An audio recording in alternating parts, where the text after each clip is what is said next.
की मागच्या म्हणजे झालेल्या लोकसभेने एक प्रश्न निकाली काढला आणि तो म्हणजे की येणाऱ्या 100 वर्षामध्ये कुठलाही पक्ष आम्ही संविधान बदलू अशी तो चर्चा करणार नाही। मी असारा मानतोय की विधानसभेच्या ज्या निवडणुका आहेत, हा विधानसभेच्या निवडणुका सुद्धा त्याच संविधानातला एक वादग्रस्त प्रश्न जो आहे, आरक्षणाचा जो वादग्रस्त प्रश्न आहे, हा वादग्रस्त प्रश्न या विधानसभेच्या निवडणुकीच्या दरम्यान निकाली न गेला असं मी त्या ठिकाणी मानतोय। त्याची 2 कारणं आहेत। एक म्हणजे हळूहळू लोकसभेच्या निवडणुकीनंतर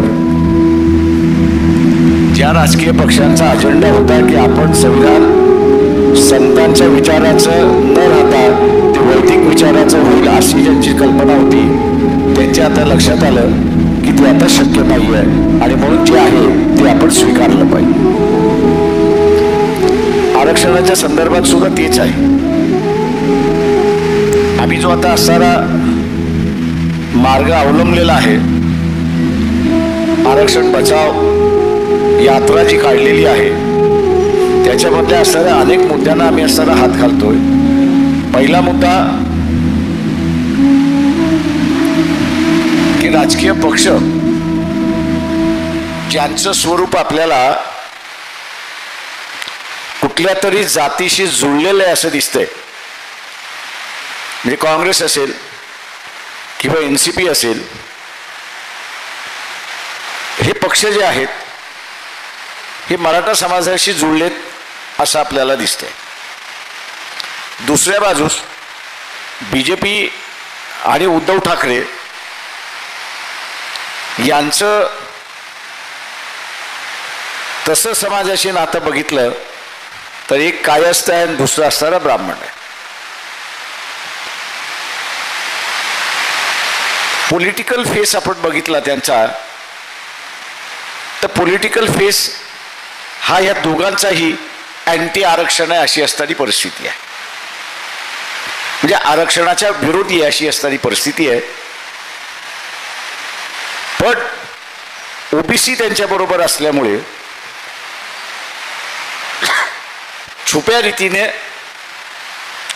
रीतीने तो राबवण्याचा प्रयत्न करतात अशी असणारी परिस्थिती आहे। मी असं म्हणेन की जरांगे पाटलांचा आपण सगळ्यांनी आभार मानले पाहिजेत, जाहीर आभार मानले पाहिजेत की त्यांनी आरक्षणाचा प्रश्न आयरनीवरती आणून टाकला। आरक्षणाचा प्रश्न आयरनीवरती आणून टाकला, कुठेही लपवता न करता त्यांनी सरळ असणाऱ्या शब्दामध्ये सांगितलं की मराठा समाजाला आरक्षण OBCच्या कोट्यामध्ये पाहिजे। सरळ सरळ त्यांची मागणी आहे, काही वेडीवाकडी नाही आहे। आणि ही वेडीवाकडी नसल्यामुळे आता राजकीय पक्षांना तुम्ही जरांगेच्या बाजूचे आहात की जरांगेच्या विरोधाचे आहात याचा तुम्हाला आता खुलासा करावा लागणार आहे। इथे वेगवेगळ्या पक्षामधले OBCचे नेते जे आहेत, कार्यकर्ते जे आहेत, मी त्यांना म्हणणार आहे की तुम्हाला एक फार सुवर्ण संधी आली आहे, एक सुवर्ण संधी आलेली आहे की संकुचित असणारा पक्ष म्हणजे काँग्रेस NCP मराठ्यापुरता मर्यादित असणारा आणि BJP आणि उद्धव सेना ही वापर करणाऱ्या भूमिकेतले पक्ष आणि संकोचित राहणारे पक्ष यांना तुम्हाला सार्वत्रिक करण्याची संधी आलेली आहे हे लक्षात घ्या। संधी कुठली आलेली आहे तर हे राजकीय पक्ष सार्वत्रिक करणं ह्याची संधी आलेली आहे। ही संधी आपण सोडू नका हे आवाहन मी आपल्या सगळ्यांना या ठिकाणी करतो। जे काँग्रेसमधले आहेत, ओबीसी मध्ये जे काँग्रेस पक्षाचे कार्यकर्ते आहेत त्यांना माझं आव्हान आहे, युती होईल की न होईल याची मला माहिती नाही, समजा युती झाली आणि 100 जागा आल्या, तर काँग्रेसमध्ये जो ओबीसीचा कार्यकर्ता आहे त्या कार्यकर्त्याने आपल्या नेत्याकडे, आपल्या वर्किंग कमिटीकडे आग्रह धरला पाहिजे, भांडलं पाहिजे, लढलं पाहिजे, धरणं केले पाहिजे, जे काय करतील ते केलं पाहिजे. 50% उमेदवारी ही ओबीसीला मिळाली पाहिजे, यासाठी आपण लढलं पाहिजे. यासाठी आपण लढलं पाहिजे. आणि ही प्रक्रिया आपण जर अवलंबली तर समाजामध्ये वाटलेला जो पक्ष आहे, म्हणून मगाशी मी वर्णन काय केलं की शरद पवार मराठ्यांचे, बाळासाहेब थोरात कोणाचे तर मराठ्यांचे, देवेंद्र फडणवीस कोणाचे तर ब्राह्मणांचे, उद्धव ठाकरे कोणाचे तर कायस्थांचे. हे का आलं तर जरांगे पाटील यांनी जो प्रश्न उपस्थित केला तो बरोबर आहे की चूक आहे, आमचा पाठिंबा आहे की आमचा विरोध आहे, ही भूमिका घेऊ शकले नाहीत. का घेऊ शकले नाहीत तर हा जातीपुरता मर्यादित राहिलेला पक्ष आहे आणि म्हणून ते घेऊ शकत नाही. नेतृत्व हे जातीपुरतं मर्यादित राहिल्यामुळे,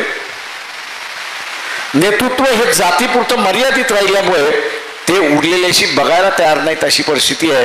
आणि म्हणून मी म्हणालो की ओबीसीच्या कार्यकर्त्याला सुवर्ण संधी आलेली आहे की आपला पक्ष एक जातीय न राहता, एका समाजापुरता न राहता तो भारतातल्या सर्व समाजाचा पक्ष करण्याची संधी आली आहे, ती विचारसरणी करण्याची संधी आली आहे, ती आपण सोडू नका, हे आपल्याला माझा असणारा आग्रह आहे. दुसरं आहे जे काही मला कळतंय, विधानसभेच्या निवडणुकीच्या अगोदर ओबीसीच्या आरक्षणाला धक्का नाही एवढं मी सांगतो.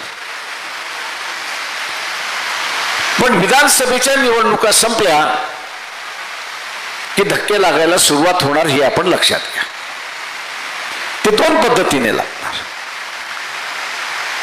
जसं एससी आणि एसटीचं आरक्षण हे संविधानिक आहे, आणि संविधानिक आहे याचं कारण की एसटी आणि एसटीच्या सूची ज्या आहेत त्या संविधानाला जोडलेल्या आहेत. मंडल कमिशन लागू करण्याचा निर्णय ज्यावेळेस व्ही.पी. सिंगाच्या आघाडीने ज्यावेळेस घेतला त्यावेळेस त्याच्याही चर्चा झाली की हे आरक्षण सुद्धा संविधानिक आपण केलं पाहिजे, आणि म्हणून एससी एसटी ओबीसी अशी यादी जर झाली तर हे संविधानिक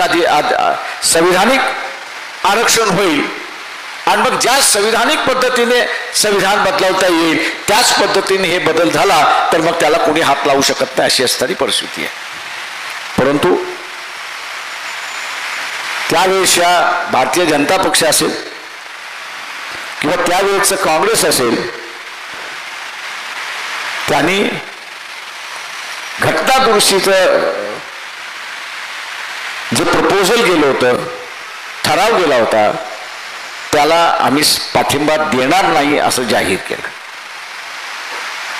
गेले अनेक वर्ष ओबीसीचं आरक्षण ताणलेलं होतं. सरकार आमचं टिकणार नाही हे आम्हाला दिसत होतं. विश्वनाथ प्रताप सिंगांचं सरकार टिकणार नाही दिसत होतं, आणि म्हणून आम्ही आग्रही होतो काही करा आणि आरक्षण देऊन मोकळं व्हा.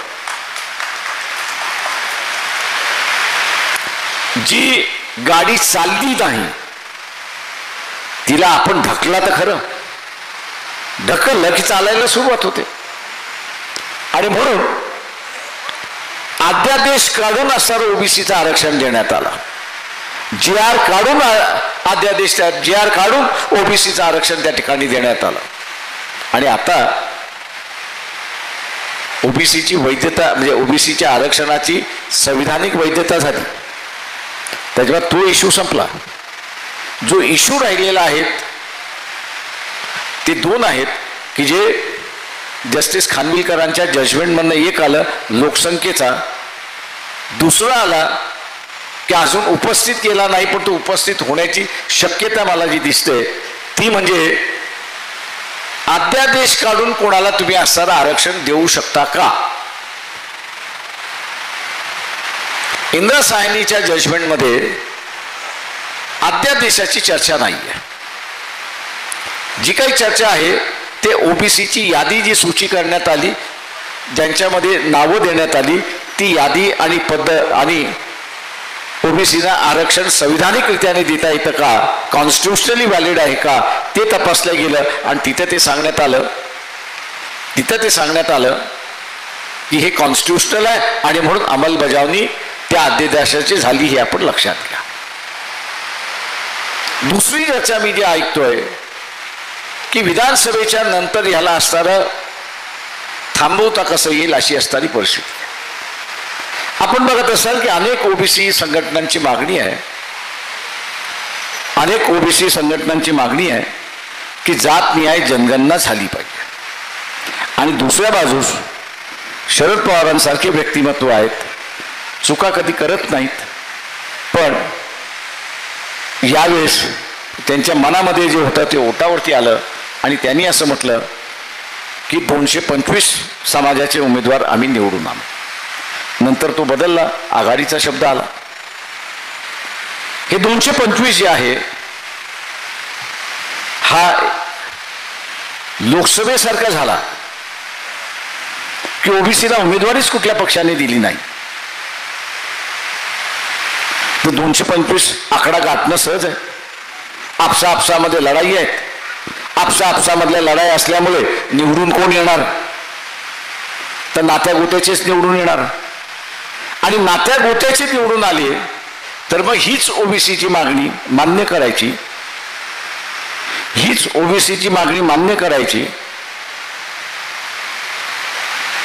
की आम्ही जात न्याय जनगणना मान्य करतो. आणि जात न्याय जनगणना मान्य करत असताना दुसरा ठराव होईल की आरक्षणाच्या संदर्भातलं आकडेवारी जोपर्यंत कळत नाही तोपर्यंत स्थगिती देण्यात आली. हा खेळ सभागृहातून होऊ शकतो. अनेक जणांना शुभ सोरेंची केस माहिती असेल. कोर्टामध्ये गेली, सुप्रीम कोर्टाने सीबीआयला चौकशीला सांगितलं. सीबीआयने सांगितलं की शुभ सोरेनला 30 लाख मिळाले आणि त्यांनी मतदान नाही केलं, त्याचे पैसे बँकेत आहेत. आणि कोर्ट म्हटलं भ्रष्टाचार जरी झाला असला तरी आम्ही काहीच करू शकत नाही. का काही करू शकत नाही तर सभागृहामधला जो कारभार आहे त्याच्यामध्ये कोर्टाला तपासण्याचा अधिकार बिलकुल नाही. सभागृहाच्या कामकाजामध्ये कोर्ट हस्तक्षेप करू शकत नाही आणि म्हणून आम्ही काहीच करू शकत नाही अशी असणारी परिस्थिती आहे. तो संविधानिक अधिकार आहे आणि त्याच्यामुळे त्या संविधानिक अधिकाराला आम्ही हात लावू शकत नाही. तसंच उद्या ओबीसीची मागणी घेऊन, जनगणनेची मागणी घेऊन ती मान्य केली आणि जनगणनेची आकडेवारी जोपर्यंत येत नाही तोपर्यंत ओबीसीचं आरक्षण स्थगन करावं. खानविलकरांचं जजमेंट आहे, त्याचा वापर करता येतो आणि आपण पुन्हा जनगणना होत नाही, रेग्युलर जनगणना जी होते तिची सगळी आकडेवारी बाहेर पडायला 5 वर्ष लागतात अशी असणारी परिस्थिती आहे. मी 5च वर्ष धरतो. 5 वर्षासाठी आपण असणारं आरक्षणापासून मुकणार अशी असणारी परिस्थिती आहे. आणि म्हणून मी मगाशी जे म्हणालो की प्रत्येकाने आपापल्या पक्षामध्ये भांडलं पाहिजे. याचं कारण असं आहे की उद्याच्या विधानसभेमध्ये 100 ओबीसीचे आमदार जाऊन पोचले पाहिजे. कारण का सभागृहामधनं जे राजकारण होणार त्याला थांबवायचं असेल तर बाहेर मोर्चे काढून चालणार नाही, उपोषण करून चालणार नाही, दंगा करून चालणार नाही. तर त्या विधानसभेमध्येच उपस्थित राहून त्या ठरावाला हाणून पाडावं लागेल हे आपण लक्षात घ्या. आणि म्हणून 100 माणसं गेली पाहिजे. आता ही 100 माणसं जाण्याचा मी मगाशी मार्ग सांगितला की प्रत्येक पक्षातून जो त्या पक्षामधला ओबीसीचा कार्यकर्ता आहे तो लढला आणि त्यांनी ओबीसीला उमेदवारी मिळाली तर त्याच्यातले निश्चितपणे जिंकून येणारे उमेदवार निश्चितपणे असतील आणि ते पोचले की मग असणारं हे आरक्षण वाचेल अशी असणारी परिस्थिती आहे. मित्रो, एक गोष्ट निश्चित आहे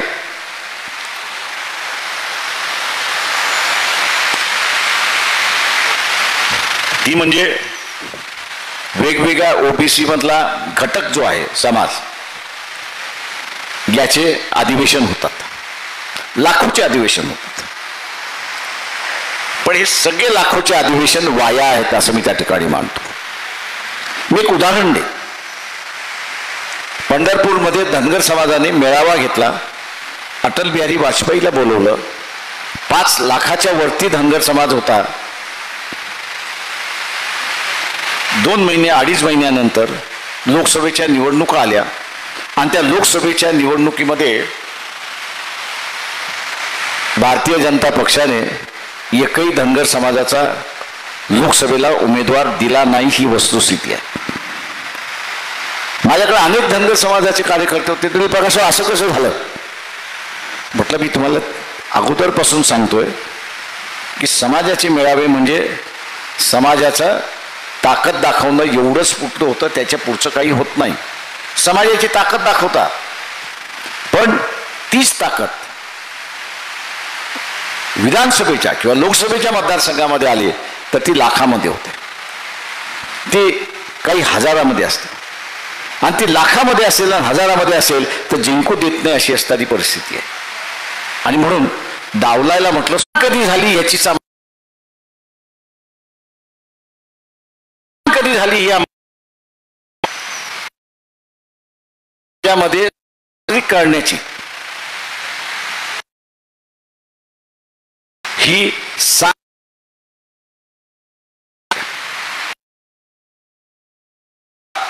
विश्वनाथ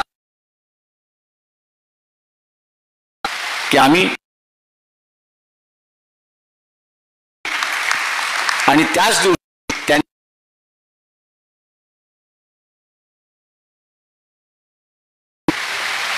घेऊन उपयोग नाही, माळ्यांनी माळ्याचा घेऊन उपयोग नाही, वंदा कुंभारांनी घेऊन उपयोग नाही, लमानाने घेऊन त्या ठिकाणी उपयोग नाही, नाभिकांनी घेऊन उपयोग नाही. ती समाजापुरते मर्यादित आहेत. पण या सगळ्या समाजांनी एकत्र येऊन आम्ही आता आमची राजकीय चेहरा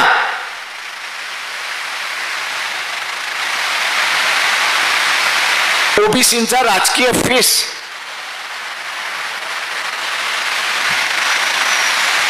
हा ज्या दिवशी आपण दाखवाल त्या दिवशी मी जसं म्हणालो की इथले राजकीय पक्ष आपल्या पाठीमागे उभे राहतील अशी असणारी परिस्थिती आहे. इथे कुठल्या तरी राजकीय पक्षाला संपवावं, कुठल्या तरी राजकीय पक्षाला टार्गेट करावं हा असणारा या यात्रेचा हेतू नाही. पण हे जर बदलणार नसतील तर मग वंचित बहुजन आघाडी ही जबाबदारी घेईल की काही ओबीसीचे आमदार निवडून घेतले पाहिजेत, याची जबाबदारी आम्ही निश्चितपणे त्या ठिकाणी घेऊ. मित्रो, माझं आव्हान आहे, मी आता वेगळ्या पद्धतीने तिथे असताना समजायला लागलो. काँग्रेसवाल्यांचं संमेलन असतं, राष्ट्रवादीवाल्यांचं संबंध नसतं, बीजेपीचं असतं, एनसीपीचं असतं, त्यावेळेस ते आपल्याला निमंत्रण देतात. ते निमंत्रण दिल्यानंतर बाबा येतो, तुम्ही आम्हाला ह्या सोयी पुरवा. तिथे वागणं मी गैर आहे असं त्या ठिकाणी मानत नाही. पण आता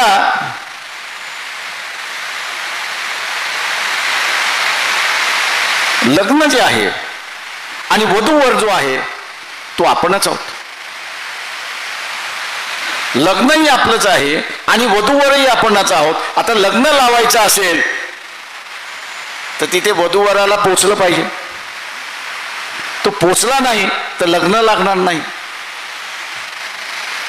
आणि म्हणून हे आपलंच स्वतःचं लग्न आहे. आपणच त्याचे असणारे वाजंत्री आहोत, सगळेच आहोत. आणि उद्याच्या ह्याच्यामध्ये आपल्याला वाचवायचं आहे. तेव्हा माझं आव्हान आपल्या सगळ्यांना आहे की आता रस्ते सुधारलेले आहेत, पूर्वीसारखं नाही. औरंगाबाद जवळ आहे. 7 एप्रिलला मंडल दिवस, म्हणजे सांगता तर होईलच, पण त्याचबरोबर मंडल दिवस हा साजरा केला जाणार आहे. या मंडल दिवस साजरा करून आम्ही आमचा राजकीय चेहरा, ओबीसींचा राजकीय चेहरा हा इस्टॅब्लिश केलाय, रुजवलेला आहे. आणि आज जी परिस्थिती झालेली आहे, राजकीय परिस्थिती झालेली आहे की मराठा म्हणतोय मी ओबीसीला मतदान देणार नाही आणि ओबीसी म्हणतोय की मराठ्याला मी मतदान देणार नाही. याचं प्रत्यक्षात आपण औरंगाबादला दाखवून दिलं. तर मी खात्रीलायक आपल्याला सांगतो, जे पक्ष आज बोलत नाही आहेत, जरांगे पाटील यांची मागणी चुकीची आहे, बरोबर आहेत, या विषयावरती बोलत नाहीत, ते बोलायला लागतील. आणि केव्हा बोलायला लागतील तर लाखोची ताकद. धनगरांनी जसं पंढरपूरला आपली एक ताकद दाखवली, पण ती समाजाची ताकद होती. इथे आपल्याला असताना ओबीसींची राजकीय ताकद त्या ठिकाणी दाखवायची आहे, ती आपण सगळेजण दाखवाल ही अपेक्षा मी बाळगतो. आणि ओबीसीचं आरक्षण आपण वाचूया, हीच कटिबद्ध राहूया आणि आपली रजा घेतो. धन्यवाद साहेब. यानंतर मी आभारासाठी निमंत्रित करतोय या शहराचे शहराध्यक्ष माननीय सचिनजी गायकवाड सर. हे आपला आभार या ठिकाणी